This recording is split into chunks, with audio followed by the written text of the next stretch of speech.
Le jour d'aujourd'hui, j'ai pris cet achat sur l'US30. Alors la cible, elle n'a pas été atteinte. La DOL, elle est toujours pas venue se faire attaquer. On s'est arrêté juste avant. On a trouvé résistance sur un point d'intérêt que j'ai à gauche. Aussi, ce trade, c'est un peu la suite du contexte du dernier récap de trade. Donc on peut prendre un peu le contexte du dernier récap de trade et faire un peu la suite ici. J'ai une narrative d'un buy model en cours pour se faire avec ce côté de gauche tout simplement, après avoir été venu chercher de la liquidité, de la très belle liquidité sell side à gauche du graphique avant. On a eu cette réaction à la hausse sans venir chercher les hauts qui sont là.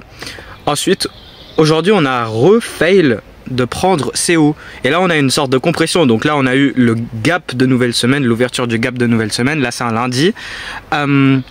On a un retest ici de cette arrêt en daily, mais elle n'est pas très importante car ça se superpose directement avec des choses en H1. Là en H1 on a le gap de nouvelle semaine, on est revenu le retest, on a cette fair value gap aussi ici, et là on a ce premier buy model, la première cible de liquidité qui est venue se faire atteindre très rapidement, et puis la deuxième qui est là.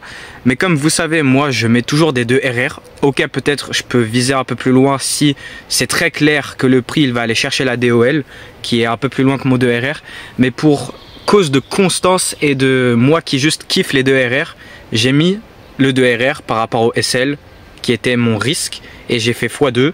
J'ai placé le TP et le prix il a touché, donc c'est cool, tant mieux.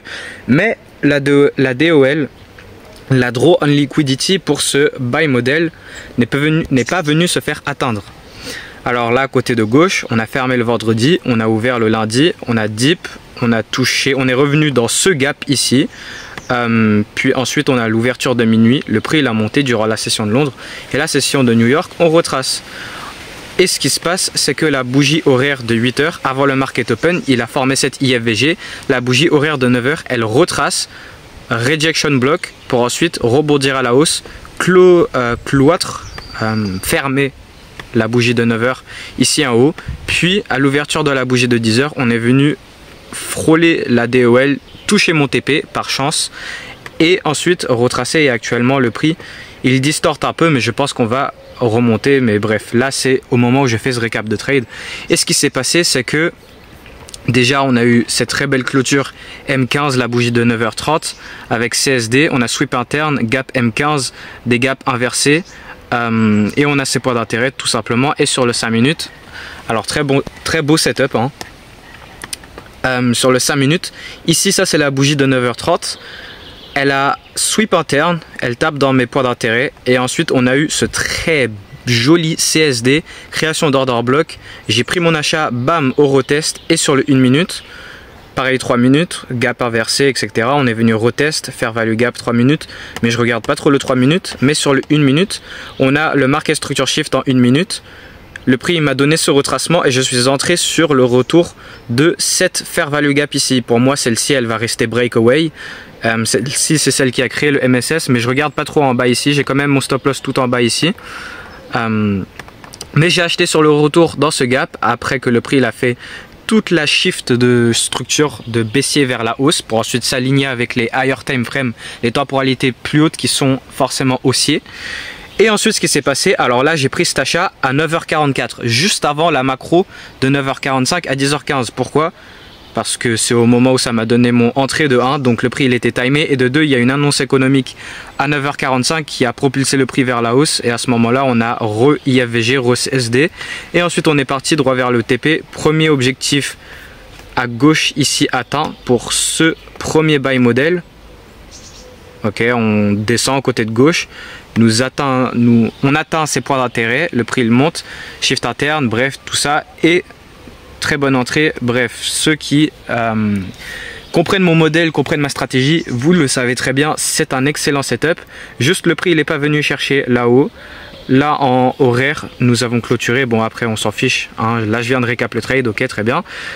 On a clôturé la bougie de 10h, la bougie de 11h elle ouvre, on est à l'intérieur de ce petit gap ici, ce tout petit, je sais pas si vous voyez, mais ouais bon je vais arrêter le récap.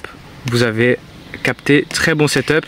Nous avons tous les signes que le prix il nous montre. En fait, le prix il nous montre qu'il veut monter. J'ai ma narrative, je me crée une narrative, je lis ce qui se passe, je sais ce qui va se passer. Et derrière, j'attends la formation de ce setup à haute probabilité. Et là, nous l'avons. Très clair CSD 5 minutes, retest, gap 1 minute, retracement, création d'order block. On a sweep interne juste avant. On a atteint ses points d'intérêt. On avait atteint des points d'intérêt encore ici avant pour faire la SMR du buy model. Et voilà. J'espère que ce récap il est bien. Là, ce que je vais me mettre à faire, j'avais fait une petite mise à jour à un moment disant que cette série de récap de trade, elle avait commencé très mal avec moi faisant de la merde, vraiment absolument de la merde pendant les 2 premiers mois de cette série des récaps de trade. Mais là tout va bien, je fais tout correctement. Et ce que je vais me mettre à faire, c'est très prochainement, je vais faire des vidéos sur mon modèle, expliquant ma stratégie, expliquant plein de différents éléments et aller plus en détail sur vraiment le trading lui-même. Et vous avez aussi donc cette série de récaps de trade. Et puis, à part les récaps de trade, je vais faire des vidéos sur le modèle, comment on peut chacun se créer, parce qu'on est tous différents, chacun on peut avoir un modèle différent, mais comment est-ce qu'on peut se créer notre modèle gagnant. Moi, je vais faire une vidéo. Mon modèle, par exemple, je l'ai nommé le ATM modèle, le modèle ATM, inspiré par d'autres gens c'est le modèle de quelqu'un d'autre, de base, d'autres gens. Et je l'ai juste repris, je l'ai remixé un petit peu à ma manière. Ou non, même je trade. Bref, en tout cas, ouais, là, je bavarde pour rien dire. Je suis littéralement en train de yapper, mais ouais... je vais faire des vidéos sur ça, sur les stratégies, enfin sur les concepts quoi, et comment faire son propre modèle parce que vous tradez peut-être pas comme moi, chacun a un modèle différent. Et ouais quoi, voilà pour ce trade. J'espère les explications sont claires et que j'ai montré un petit peu tout. Des fois je sais pas si j'ai tout montré, mais en tout cas pour ceux qui savent comment je trade, j'ai même pas besoin d'expliquer, je vous montre quelques petites images des différentes time frames et vous captez directement pourquoi est-ce que j'ai pris ce trade. C'est très clair, c'est très logique. Là il y a littéralement rien à vendre et forcément ici ce shakeout à 9h30 c'est forcément pour venir sweep interne et réaccumuler quoi pour continuer la hausse. Et il y en a, ils vont voir ça comme un break of structure ou je ne sais quoi et essayer de vendre ça à la baisse alors que non, c'est juste pour shift out d'un côté pour ensuite continuer le mouvement qui est déjà en train de se faire à la hausse quoi. Donc j'espère c'est clair. On se voit au prochain récap de trade. On se verra aussi aux prochaines vidéos là où je vais aller plus technique et pouvoir s'assembler son propre modèle et aussi expliquer mon modèle de trading. Et voilà quoi.